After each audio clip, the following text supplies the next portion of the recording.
Abdul Rahman, yang kedua Muhammad Ali, yang ketiga Ali Andriani, yang keempat Hanafia, yang kelima Iska Diliana.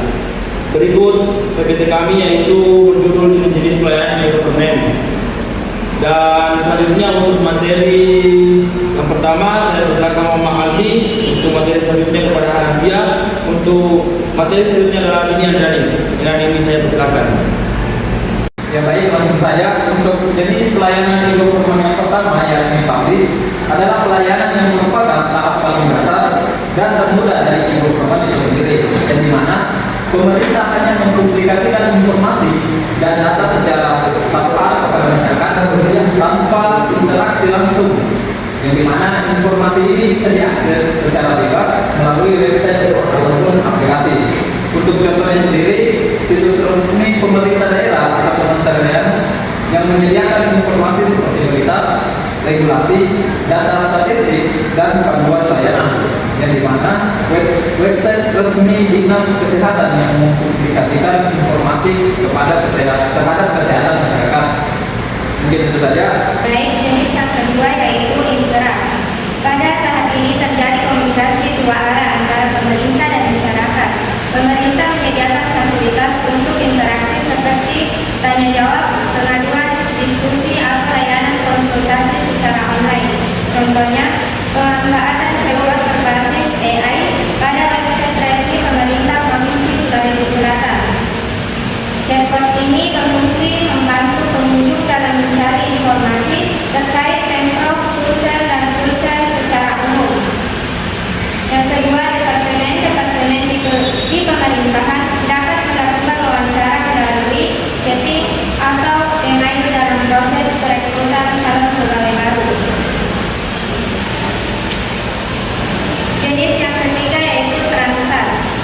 Transact adalah tahap paling kompleks dalam e-government, di mana terjadi interaksi dua arah antara masyarakat dan pemerintah yang tidak hanya mencakup komunikasi tetapi juga transaksi seperti pembayaran, layanan atau perpindahan uang secara online melalui platform digital atau sehingga memerlukan sistem keamanan yang baik. Contohnya, layanan perizinan online yang memungkinkan masyarakat mengajukan dan membayar biaya perizinan secara digital. Yang kedua, para wajib pajak dapat melakukan pembayaran pajak individu atau perusahaan secara online. Selanjutnya saya serahkan kepada Nini Andriani. Baik, itu tadi beberapa jenis pelayanan e-government yang telah dijelaskan oleh teman kelompok saya. Selanjutnya saya akan memaparkan dua materi yaitu tahap lanjutan dari jenis pelayanan e-government. Ada dua tahapan. Yang pertama adalah transform atau tahap transformasi.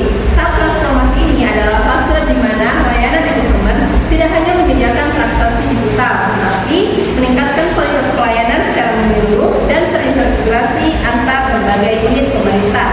Pada tahap ini, layanan pemerintah menjadi lebih efisien, efektif, responsif melalui pemanfaatan teknologi digital secara menyeluruh. Contoh implementasinya adalah implementasi INA digital yang mengintegrasikan berbagai layanan administrasi kependudukan, kesehatan, dan pendidikan dalam satu platform digital. Selanjutnya, tahap kedua yaitu integrate. Integrate adalah tahap integrasi, di mana tahap ini merupakan pengembangan lebih lanjut dari transformasi yang telah saya jelaskan tadi, di mana layanan e-government ini menghubungkan dan menyatukan sistem dan data antar berbagai pemerintah secara horizontal dan juga vertikal. Tujuan dari tahap integrate ini adalah menciptakan sistem pemerintahan yang holistik dan seamless.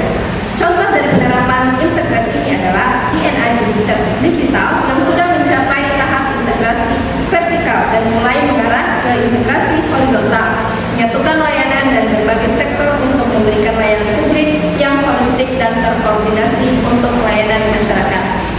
Itu dia tadi dua tahapan lanjutan dari jenis pelayanan e-government. Sekian dari saya, terima kasih. Baik, itulah tadi pemaparan materi dari kelompok 1 yang berjudul jenis-jenis pelayanan e-government.